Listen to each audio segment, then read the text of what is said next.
समीना पाशा। उम्मीद है आप लोग खैरियत से होंगे। व्यूअर्स, कुछ आम खबरें, अपडेट्स और एनालिसिस लेकर आपके सामने इस व्लॉग में हाजिर हैं जनाब। एक तो आपको बताएं कि आज पाकिस्तान तहरीक इंसाफ का सरप्राइज सामने आ चुका है और एक बहुत ही ज़बरदस्त किस्म का सदारती उम्मीदवार उन्होंने आसिफ अली जरदारी के मद्दे मुकाबिल मैदान में उतारा है, जो है महमूद खान अचकजई साहब बलूचिस्तान से। और इसके ऊपर बड़ी तारीफ भी हो रही है, बड़ी तनकीद भी हो रही है। तारीफ और तनकीद क्यों हो रही है ये तो मैं आपके सामने रखूंगी ही, लेकिन ये भी आपको बताऊंगी कि खेल बड़े दिलचस्प मरहले में क्यों दाखिल हो गया है, ये नामजदगी क्या बताती है, इसका मैसेज किधर और कैसे गया है, ये सब इस वीलॉग में आपके साथ डिस्कस करूंगी। एहतजाज की सूरत हाल के हवाले से आपको कुछ अपडेट करूंगी, क्योंकि अब जब तक कि मैं ये वीलॉग रिकॉर्ड कर रही हूँ तब तक कुछ शहरों के विजुअल्स बड़ी मुश्किल से मैं देख पा रही हूँ, क्योंकि अब वीपीएन पे भी उस तरह से ट्विटर काम नहीं कर रहा। कम से कम मेरे पास जो वीपीएन मैं इस्तेमाल कर रही हूँ उसमें तो जो है वीडियोस वगैरह बिल्कुल भी प्ले नहीं हो पा रही और टेक्स्ट भी बहुत मुश्किल से, बहुत ही स्लो स्पीड के साथ नजर आता है। तो आप लोगों से रिक्वेस्ट है मेरी कि अगर कोई बेहतर वीपीएन आपके नज़दीक है जो बेस्ट बड़ा स्पीडीली काम कर रहा है तो वो कमेंट में ज़रूर मेंशन कर दें। मैं उसका नाम लेकर अगर वाकई वो काम कर रहा हो अगली वीडियो में उसका थैंक्स भी बोल दूँगी। इसके साथ साथ जनाब आपको बताएंगे एहतजाज की जो ओवरऑल, जैसे मैंने कहा कि जिक्र, और क्या ख़ास तौर पर लाहौर में कर्फ्यू क्यों नाफिज है, यहाँ पर क्या सूरत हाल बनी, ये भी आपके सामने डिस्कस करूंगी। बड़ा जिक्र होता है जी मफाहमत की सियासत का, इसके ऊपर आज एक एनालिसिस है मेरा, मैं आपके साथ शेयर करूंगी। आपसे रिक्वेस्ट है कि चैनल को सब्सक्राइब कर दें अगर अभी तक सब्सक्राइब नहीं किया। तो सबसे पहले जरा महमूद खान अचकजई की सदारती नामजदगी के हवाले से बात हो जाए। महमूद खान अचकजई जो हैं आपको मालूम है एक नेशनलिस्ट जमात के सरबराह हैं और हमेशा ही अक्सर ही असेंबली का हिस्सा भी हुआ करते हैं। बहुत ज़्यादा बड़ी तादाद में इनकी नशस्तें नहीं होती, लेकिन जितनी भी हों बहरहाल अपनी एक जमात की रिप्रेजेंटेशन करते हैं, बलूचिस्तान की नुमाइंदगी करते हैं। महमूद खान अचकजई का यूं तो स्टांस जो है अक्सर वो बड़ा एंटी इस्टेब्लिशमेंट ही रहा है, लेकिन एक दो मौक़ों के ऊपर ये ज़रूर जहन में आया है कि महमूद खान अचकजई साहब क्यों इस्टेब्लिशमेंट को सपोर्ट करते हुए किसी फैसले के हामी बने। मसलन महमूद खान अचकजई साहब उन लोगों में शामिल थे जिन्होंने इमरान खान साहब के खिलाफ रजीम चेंज ऑपरेशन में एक वोट किया और उनका भी वोट काउंट हुआ था, तो इमरान खान के खिलाफ जो अदम एतमाद के वोट थे वो मुकम्मल हुए थे। तो इस वजह से जाहिर है कि एक ये भी समझ में आती है बात कि उस वक्त जब सबको मालूम था कि ये सारी जो अदम एतमाद की मूव है, अब तो हर चीज़ खुल के सामने आ चुकी है, वो जनरल बाजवा के ईमा पर हो रही थी और उन्होंने ही सब जमातों को, पॉलिटिकल जमातों को ये टास्क दिया था कि आप लोग ये अदम एतमाद की मूव लेकर आएँ। और उसके बाद फिर हमने देखा कि जिस तरह से बाकी सारी जमातें इसमें शामिल हुई, खुद पीटीआई के लोग टूटे, जो कुछ भी हुआ वो सब रिकॉर्ड का हिस्सा है। तो महमूद खान अचकजई भी उन लोगों में शामिल थे कि जिन्होंने उस वक्त पीडीएम की ये बाकी जमातों का हाथ थामा था। अच्छा, इस हवाले से अब महमूद खान अचकजई कुछ दिन पहले एक इंटरव्यू में, बल्कि 2-3 इंटरव्यूज़ में मुख्तलिफ जगहों पर ये बात कर चुके हैं कि ये दुरुस्त नहीं था और अदम एतमाद ने इस तरह से हुकूमत नहीं गिरानी चाहिए थी, तो वो अपनी इस गलती का एतराफ़ भी कर चुके हैं। लेकिन ओवर एंड ऑल जो बलूचिस्तान की सूरत हाल है उसके हवाले से हमेशा ही जाहिर है कि जो बलूचिस्तान के रहनुमा हैं, जो नेशनलिस्ट पार्टीज़ के रहनुमा हैं, वो इस्टेब्लिशमेंट की मुदाखलत के हवाले से अपने तहफ़्फ़ुज़ात रखते हैं और ख़ास तौर पर जो बलूचिस्तान में एक प्रेजेंस है फौज की, उसकी वजह से हमेशा उनको इसके ऊपर एतराज़ रहता है। और फिर जो लापता लोगों का मामला है, फिर ओवरऑल जो उसके रिसोर्सेज का मामला है बलूचिस्तान के, और इस तरह के दीगर कई मसाइल हैं जिसकी वजह से महरूमियाँ हैं बलूचिस्तान की, तो उसको भी ये लोग हाईलाइट करते रहते हैं। तो इनके बहुत सारे तहफ़्फ़ुज़ात अपनी जगह बहुत हद तक दुरुस्त भी हैं, ये बात भी मानने वाली है। अब आ जाते हैं जी इस बात के ऊपर कि महमूद खान अचकजई साहब ने कुछ दिन, अभी आपने देखा है कि उससे पहले इमरान खान साहब के वफ्द से मुलाकात भी की और उस वक्त ही अंदाज़ा हो गया था कि वो लोग भी सब सेम पेज पर हैं। अब बड़ी इंटरेस्टिंग चीज़ सामने आई। वैसे तो शेर अफजल मरवत साहब ने ऑलरेडी एक प्रोग्राम में, जैसे हमेशा की तरह वो कुछ वक्त से पहले ही अनाउंसमेंट कर देते हैं, तो इस दफ़ा भी उन्होंने अनाउंसमेंट कर दी कि जी महमूद खान अचकजई जो है वो हमारे उम्मीदवार हो सकते हैं। और फिर आज जब ज़ाहिर कागजात नामजदगी सदारती उम्मीदवार के लिए जमा करवाने थे तो सुन्नी इत्तेहाद काउंसिल पीटीआई की तरफ से महमूद खान अचकजई साहब के लिए ये कागजात जमा करवा दिए गए। ये एक बड़ा इंटरेस्टिंग मूव क्यों है, इस पर थोड़ी बात करने से पहले मैं ये बताना चाहती हूँ कि इस पर तारीफ क्यों हो रही है और तनकीद क्यों हो रही है। पहले नंबर पर तारीफ की बात कर लेते हैं। तारीफ इसलिए भी हो रही है कि एक तो इमरान खान साहब ने अपने मुखालिफ जिसने एक वोट किया उनके खिलाफ, उसके बावजूद भी चूंकि इस वक्त वो एक प्रिंसिपल स्टांस पर साथ खड़े हैं, तो इमरान खान साहब ने उनको इसके ऊपर एक बड़ी सदारती कुर्सी के लिए अगर उनको कंसीडर किया है तो ये एक लोग तारीफ का बाइस लोगों के लिए बन रहा है। दूसरी जो चीज़ है वो ये है कि महमूद खान अचकज़ई अगैन एक छोटे सूबे से ताल्लुक़ रखते हैं, बलूचिस्तान से महरूमियों का शिकार है, तो हमेशा ही सबकी कोशिश होती है कि जो इस तरह के बड़े आइनी ओहदे हैं अगर इनमें बलूचिस्तान या सिंध से नुमाइंदगी हो तो उसका एक ओवरऑल अच्छा जेस्चर जो है वो जाता है। और ऐसा नहीं लगता कि पाकिस्तान जो है वो सिर्फ कोई पंजाब के कब्जे में है, बल्कि हर जगह से उसकी नुमाइंदगी होनी चाहिए। अब तो खैर इस वक्त चीफ जस्टिस ऑफ पाकिस्तान भी बलूचिस्तान से हैं, और देखिए आप अनवारुल हक काकड़ साहब जो कि निगरान वज़ीर आज़म थे वो भी बलूचिस्तान से हैं। तो अब काफ़ी इस हद तक नुमाइंदगी देखी जाती है मुख्तलिफ शोबों में, मुख्तलिफ ओहदों पर, कि खैबर पख्तूनख्वा, बलूचिस्तान, सिंध से भी लोग लिए जाएं। तो अब एक इस लिहाज से भी ज़ाहिर है ये इम्पोर्टेंस इसकी अपनी जगह मौजूद है। तीसरी जो इसकी इम्पोर्टेंस है वो इस लिहाज से है कि महमूद खान अचकज़ई साहब एक वो शख्सियत हैं जिनके साथ खुद बाकी जो जमातें हैं, जो PMLN है, जो पीपल्स पार्टी है, जो MQM है, ये तीनों जमातें खुद भी महमूद खान अचकज़ई की इत्तेहादी रही हैं। तो अब बड़ी दिलचस्प गेम बन गई है कि एक तरफ आसिफ जरदारी साहब हों और दूसरी तरफ महमूद खान अचकज़ई साहब हों। तो एक तरफ PMLN की इत्तेहादी वो भी रही है, अचकज़ई साहब की पार्टी भी, तो दूसरी तरफ पीपल्स पार्टी भी इत्तेहादी है। तो बड़ा मुश्किल है कि एक ऐसे शख्स को आप छोड़कर जो कि नजरियाती तौर पर एक उसूल के साथ खड़ा है उसको आप हटाकर एक आसिफ अली जरदारी साहब को, जिससे आप दिल से राजी नहीं है लेकिन एक चूंकि समझौता हो चुका है, समझौता करना मजबूरी बना हुआ है, तो इस मजबूरी की वजह से आप उसको वोट दे दें। वरना दिल से ना आसिफ जरदारी साहब को PMLN सदर बनाना चाहती है और ना ही पीपल्स पार्टी दिल से शहबाज शरीफ या नवाज शरीफ को वजीर आजम बनाना चाहती है। ये ऑन रिकॉर्ड है, जो बिलावल भुट्टो कह चुके हैं कि हम नहीं बनना देंगे और शहबाज शरीफ का रास्ता PTI ने नहीं रोका। तो ये सब ऑन रिकॉर्ड बात है जो की जा रही है।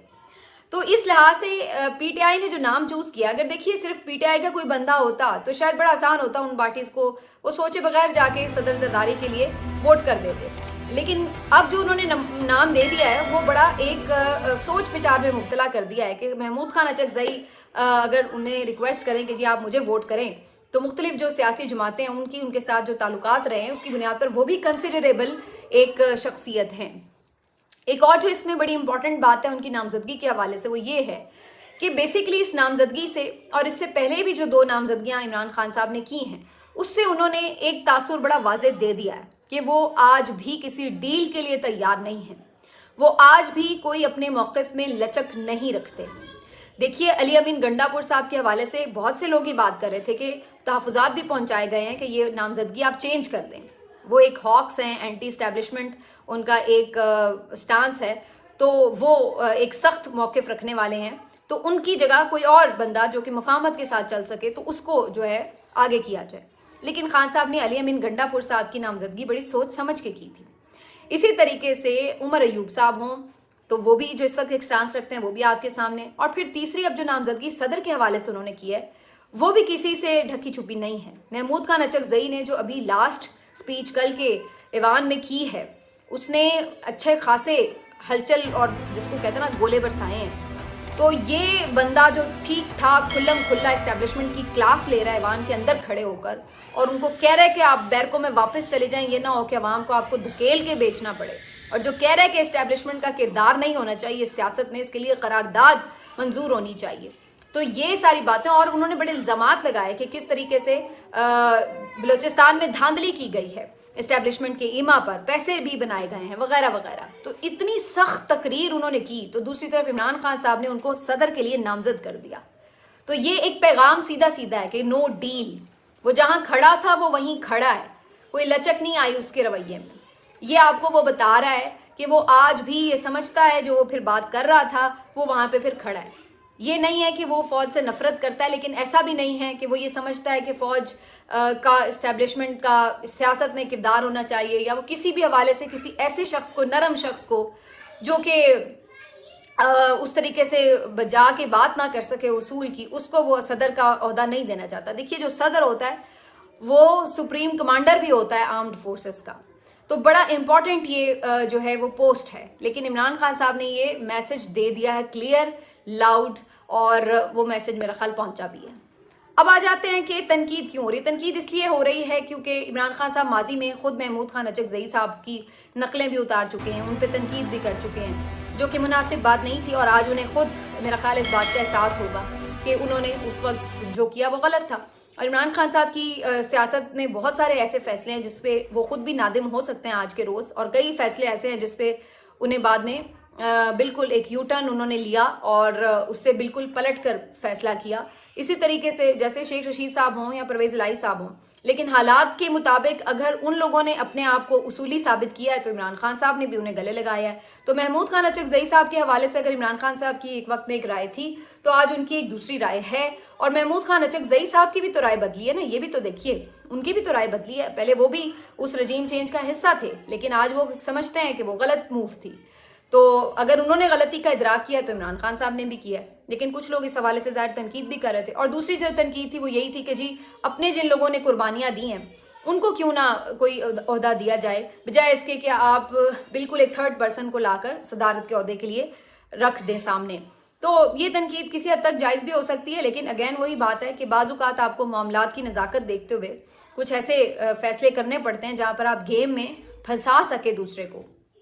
तो अगर कोई पीटीआई का बंदा होता तो बड़ी आसानी से सारे ही एमक्यूएम पीपल्स पार्टी और पीएमएलएन के लोग उसको वोट ना करते, लेकिन महमूद खान अचकजई एक ऐसी शख्सियत है जिसके बारे में सोचा जा सकता है। तो इमरान खान साहब ने एक अच्छी चाल, सियासी तौर पर एक अच्छी चाल चली है।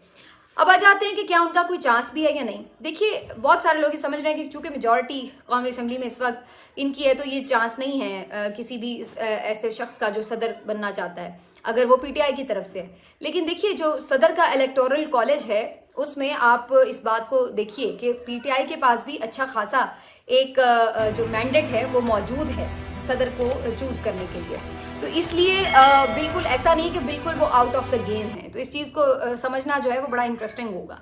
अब आ जाते हैं जी इस बात के ऊपर कि क्या हम ये समझते हैं कि जो आज का एहतजाज है वो कामयाब है या नहीं। कामयाब या नाकाम तो बाद की बात है, लेकिन आज जो हमने मनाजिर देखे हैं वो कोई हमें इतने डिफरेंट नहीं लगे, वो हम तकरीबन पिछले 2 साल से देख रहे हैं। लाहौर में आज भी कर्फ्यू का सा समय है, पूरे शहर की पुलिस उठा के उन मकामात पर पहुंचा दी गई जहां पर आज पीटीआई की तरफ से एहतजाज होना था। उनके जेल रोड के ऑफिस के बाहर, जीपीओ चौक के बाहर, मुख्तलिफ जगहों पर, जमान पार्क के बाहर, लिबर्टी चौक के बाहर।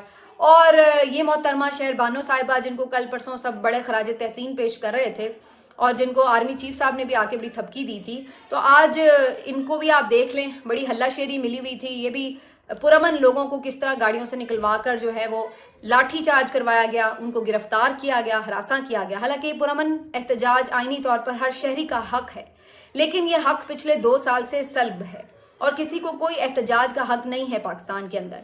मैंने कल अपने प्रोग्राम में भी एक बात की थी कि इससे बेहतर तो ये कि आप आइन का वो सफाई फाड़ दें या ये तरमीम ही कर डालें कि भाई एहतजाज किसी का हक है। जब आपने वो हक देना ही नहीं है तो फिर उसको बीच में लिखा रहने देने का फ़ायदा क्या है। इसी तरीके से आप ये भी निकाल दें कि जनाब आज़ादी इजहार राय भी किसी का हक है। जब आपने इमरान रियाज को, असद तूर को और बहुत सारे सहाफ़ियों को जुबाबंदी करनी है उनकी, किसी को ऑफेयर करके, किसी को गिरफ्तार करके, तो फिर ये भी शिक निकाल दें। इसी तरह आप ये भी शिक निकाल दें कि जो मुख्तलिफ सरकारी अफसरान हैं वो सिर्फ अपना काम करेंगे और वो सियासत में मुदाखलत नहीं करेंगे, ये भी शिक निकाल दें आप। तो जिन शिकों पर अमल ही नहीं होना, उन शिकों को आइन में सजा के रखने का फ़ायदा क्या है। एक ही दफ़ा आइन उठाकर फेंक डालें, किसी रद्दी की टोकरी में दे दें, ख़त्म करें और अनाउंस करें कि जी मुल्क में कोई आइन और कानून नहीं है। ये तो कोई बात ना हुई कि है भी, लेकिन उसके ऊपर आप अमल नहीं कर सकते। अब यही सूरत हाल है आज हम देख रहे हैं लाहौर में, जहाँ कोई बंदा निकलता है उसको पकड़ के फेंटा लगा देते हैं। इतनी एक पुलिस की दहशत गर्दी हम देख रहे हैं। और आज का जो सारा मलबा है वो तो सीधा सीधा मरियम नवाज के ऊपर जाएगा, क्योंकि ये एक, वैसे ही मैं हमेशा कहती हूँ कि एक मुंतकमिल मिजाज किस्म की खातून है, इंतकाम इसके अंदर भरा हुआ है और दिमागी तौर पर ये बिल्कुल भी एक मुतवाज़न या तहम्मुल वाला बंदा होता है उस तरह की कोई चीज़ नहीं है इनके अंदर। और फिर ऊपर से सबसे बड़ा प्रॉब्लम इस वक्त ये बन गया है कि ये जाली मैंडेट के साथ वज़ीर आला बनी है। तो जो बंदा जाली मैंडेट के साथ बना है उसके अंदर कॉन्फिडेंस नहीं होता, वो खौफजदा रहता है और यही खौफ फिर उसको ताकत का इस्तेमाल करने पर मजबूर करता है। और इस वक्त ये जो हालत है पूरे इन्होंने शहर की हुई है, उसकी वजह भी है और सूबे में और भी कई शहरों में कि इन्होंने सारी पुलिस को फ्री हैंड दिया हुआ है कि फेंटा लगाओ मुखालफिन को। ये बनावटी और फेक किस्म की जो हरकतें करती हैं कि जी मैं सबकी वजीर आला हूँ, ये हूँ वो हूँ, हाथ हिला हिला के नाखून दिखा दिखा के, तो ये सारा ड्रामा इनका जो है वो यहाँ पर पता चल जाता है कि असल में ये लोग क्या हैं। और लाहौर पे तो इन्हें वैसे ही गुस्सा है। 35-36 सीटें जो हैं इनकी, यानी कौमी असम्बली की भी और सूबाई असम्बली की भी मिला के, तो सारी जगह पे जो लाहौरियों ने रंधा फेरा है ना, जो इनकी सियासी कब्र खोद डाली है शरीफ फैमिली की, उसकी वजह से लाहौरियों के ऊपर तो कुछ ज्यादा गुस्सा है। यही वजह है कि बिल्कुल आप देख लें कि नो टॉलरेंस है लाहौर के अंदर तो इकट्ठे होने के ऊपर। आज वकील भी निकले हुए थे, वो हाई कोर्ट में मौजूद थे, उनको बाहर से ही दरवाजे बंद करके और अंदर लॉक कर दिया गया है। और ये अच्छा है कि ये वकीलों को छेड़ रहे हैं, क्योंकि वकील छिड़ेंगे तो एक और मूवमेंट जो है वो बढ़ेगी, तो फिर ही बात किसी तरफ लगेगी। अदरवाइज ये जो सियासी कारकुनान है बेचारे, ये तो वैसे ही 2 सालों से मारे खा खा के वैसे ही बेचारे आधे जेलों में पड़े हैं और जो बाकी आधे हैं वो मजीद थक ही रहे हैं। तो ये इस वक्त सूरत हाल है। ये बहसत मजमूई या पूरी एक सोसाइटी का इशू है कि आपका मैंडेट चोरी हुआ है, तो ये सिर्फ पाकिस्तान तहरीक इंसाफ का इशू नहीं है, ये पूरी सोसाइटी का अवाम का इशू है, ये मेरा इशू है। मुझे गुस्सा है इस बात के ऊपर कि जिस शख्स को मैंने वोट दिया उस शख्स का वोट चोरी हुआ है, तो मुझे इस बात पे ऊपर गुस्सा है, क्योंकि उसका वोट चोरी नहीं हुआ, वो वोट मेरा चोरी हुआ है। तो ये इस वक्त जो सूरत हाल, और वैसे भी बहुत सारे लोग ये कहते हैं जी इस तरह की हम बात करते हैं तो जी हम कोई न्यूट्रल सहाफ़ी नहीं रहते। भाई बात सिर्फ सीधी सी इतनी सी है कि अगर हमने इस किस्म के इंतखाबात को मान लेना है तो फिर उसके बाद आप समझ लीजिए कि मुल्क में इंतखाब कराने की ज़रूरत नहीं है। आप फिर एक सिंपल काम करें कि फॉर्म 47 के ऊपर बैठ के कमरे में एक जगह पे और डिसाइड करके जिसको जितनी सीटें देनी हो आप कर दें, तो फिर ये इलेक्शन का ढोंग रचाने की ज़रूरत नहीं है अगर इस तरह का इलेक्शन आपने कराना है। क्योंकि इलेक्शन में तो ये लोग नहीं जीते जो आज असम्बलियों में पहुंचे हुए हैं और जो हुकूमतें बना रहे हैं। तो इसलिए ये बात तो चाहे आप इस सहाफ़ी होने की हैसियत से नहीं, ये एक पाकिस्तानी शहरी होने की हैसियत से मेरे लिए नाकाबिल कबूल है। ये नाजायज़ हुकूमत मेरे लिए इसलिए नाकाबिल कबूल है, इसलिए नहीं कि मैं सहाफ़ी हूँ, बल्कि इसलिए कि मैं शहरी हूँ मुल्क की, और मुझे नजर आ रहा है, मैंने देखा है कि किस तरीके से यहाँ पर किस तरह से अवाम के मैंडेट को रौंदा गया है। तो मैं कैसे फिर आंखें बंद कर लूँ इसके ऊपर। तो ये एक मसला सिर्फ ये नहीं है कि जी आप ये कहें कि जी ये PTI का मसला है। बहुत से लोग आजकल ये बात कर रहे हैं कि जी मफाहमत की सियासत होनी चाहिए। ये हमारे मुल्क में कभी मफाहमत की सियासत हुई नहीं है। जब हम ये मफाहमत का लफ्ज इस्तेमाल करते हैं ना, तो आप समझ लीजिए हम कह रहे हैं मुनाफकत की सियासत होनी चाहिए। मफाहमत की सियासत का मतलब यहाँ पर यह है कि लेन देन और सौदेबाजी की सियासत होनी चाहिए। ये मफाहमत की सियासत ही कहते हैं ना कि हम कर रहे हैं पीपल्स पार्टी PMLN। तो इसमें क्या मफाहमत है? मफाहमत ये है कि तुम सदर बन जाओ, मैं वजीर आजम बन जाऊं, तुम ये ले लो, तुम वो उदा ले लो, ये मफाहमत है इनके नजदीक। ये सौदेबाजी है, ये मफाहमत नहीं है। और ये मुनाफकत है कि आज उसको आप बुरा कहें और कल आप बगैर किसी उसूली मौकिफ पे खड़े हुए आप उसी को दोबारा गले लगा लें। हाँ, चेंज आता है, लेकिन आप फिर उसूल की बुनियाद पर देखते हैं कि हाँ भाई उसूल के ऊपर आज ये बंदा खड़ा है या नहीं खड़ा। कल तो आप एक दूसरे को गालियां दे रहे थे, आज आप एक दूसरे के साथ दोबारा बैठ गए हैं। चेंज क्या हुआ है इस दौरान? ऐसी क्या बात हुई है जिसने आपको इकट्ठा कर दिया है? कोई उसूल का मौकिफ नहीं था। तो ये जो मुफाहमत की सियासत का राग है ना, ये मंजन बड़ा पुराना, ये जो आपको बैठ के तज्जियाकार बेचता है ना, उसको देखना बंद कर दें। ये मुफाहमत वालों ने यही चूरन बेच बेच के ना पाकिस्तान को आज यहां तक पहुंचाया है। ऐसे ही होता है, चलें अब आगे बढ़ जाएं, मिट्टी पाएं। कभी इन्होंने सिस्टम नहीं ठीक होने दिया।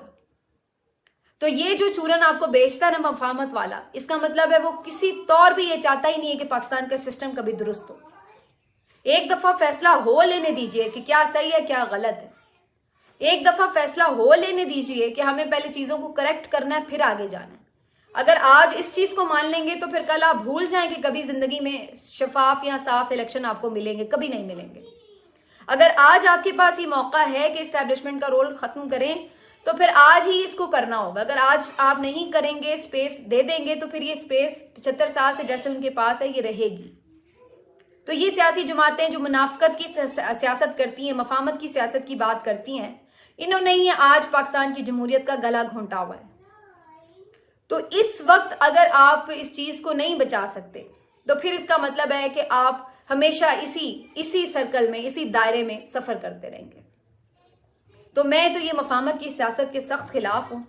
कोई ये सियासत नहीं होती कि प्यार मोहब्बत, पहले सही और सही, गलत और गलत का फैसला हो, फिर उसके बाद आप बात करें कि किस बात को इग्नोर करके आगे बढ़ा जा सकता है और किस बात को सही करना दुरुस्त है, किस बात की जजा और सजा का फैसला करना लाजिम है और किस बात के ऊपर माफ़ी हो सकती है। लेकिन उससे पहले ज़रूरी ये है, वो फिर वो बाद की मफामत की बात होती है। उससे पहले ज़रूरी ये है कि इस बात के ऊपर खड़े हुआ जाए कि उसूल क्या है और सही क्या है। आप पहले ये फैसला कर लें कि मुल्क का इलेक्शन ठीक करें, उसका सारा मामलात करें, फिर यही जमातें PMLN, पीपल्स पार्टी जो भी हैं, उनके साथ जो भी मुफाहमत होनी है, किसको कितनी जजा देनी है, सजा देनी है, किसकी कितनी स्पेस है, वो जेन्युइन उसके मेरिट के ऊपर बात होनी चाहिए। लेकिन बगैर इस गलती को, बल्कि गलती नहीं थी ये तो सोचा समझा गुनाह था जो इन लोगों ने किया, उसके साथ आप इनके साथ बातचीत करने बैठ जाएं या इनके साथ मामला तय कर लेंगे, चलो भाई ठीक है, हम अच्छे बच्चे बन के अपोजिशन में जिंदगी गुजार लेते हैं। ये अवाम का हक है भाई, ये किसी पार्टी की बात ही नहीं है। और आज यही वजह है कि हम देख रहे हैं पिंडी में इतना बड़ा क्राउड है, मुख्तलिफ जगहों से रैलियां आई हैं, शेर अफजल मरवत साहब पहुंचे हैं, सिमाबिया ताहिर साहिबा पहुंची हैं, और जो यहाँ पर लोग हैं वो लीड कर रहे हैं। चकवाल में अयाज अमीर साहब निकले हैं, मैंने उनका देखा है। सरगोदा में खबर आई थी कि नईम हैदर पंजोता साहब को गिरफ्तार करने की कोशिश हुई है, मुझे नहीं पता जब तक मैं ये बात कर रही हूँ गिरफ्तार हुए या नहीं। अली एजाज भुट्टर साहब की गिरफ्तारी की खबर आ रही थी, जिन्होंने अब्दुल अलीम खान को शिकस्त दी है। उनका देखना जरूरी होगा कि वो उनके साथ क्या होता है मामला। अभी तक उन्हें ये अब सब क्या है, ये फस्तायत है, ये फाशिज्म है, ये मरियम की फस्तायत है, ये मरियम की फाशिज्म है और कुछ नहीं है। पहले तो आप निगरान वजीर आला पर डाल देते थे, हालांकि वो भी आप ही के लोग थे, वो कोई अलग लोग नहीं थे। यही एक्सटेंशंस चल रही हैं जब से इमरान खान की हुकूमत गई, जो उसके बाद निगरान आए हैं, फिर उसके बाद ये लोग आएंगे, सब एक ही कट्टा चट्टा है, सब एक हैं, ये एक जैसे काले हैं ये लोग किरदार के। तो अब आप हैं, अब आप सामने आ चुके हैं, तो अब आपको ये बोझ तो उठाना पड़ेगा कि आप लोग बेसिकली आमरीत वाली जहनीत रखते हैं और आप लोग बुनियादी तौर पर मुनाफिक हैं, ऊपर से मुंह लिहाज से बात करते हैं और अंदर से आप लोग जुल्म करते हैं लोगों के ऊपर। तो आप जितना मर्जी मेकअप थोप लें, लेकिन उसके बाद भी आपका असल चेहरा लोगों के सामने है, और यही वजह है कि लोग आपसे नफरत करते हैं। इसी वजह से लोग आपसे नफरत करते हैं। हालांकि ये क्या एहतजाज करके घरों को चले जाएंगे शाम को, आपका क्या बिगड़ जाएगा, कोई आपकी हुकूमत गिर जाएगी इससे। लेकिन ये खौफ है इनके अंदर, जैसे मैंने पहले कहा कि जब आप चोर होते हैं, आपने मैंडेट चोरी किया है, तो इनके अंदर खौफ है कि ये हमसे छीन लिया जाएगा, लिहाजा डंडा उठा लो, किसी को बोलने ना दो। तो ये इनकी तर्ज हुक्मरानी होगी आगे, क्योंकि हम एक काबिज किस्म के सूबे में इस वक्त बैठे हुए हैं, जहाँ पे काबिज मोहतरमा जो हैं वो यहाँ पर हमारे ऊपर मुसल्लत।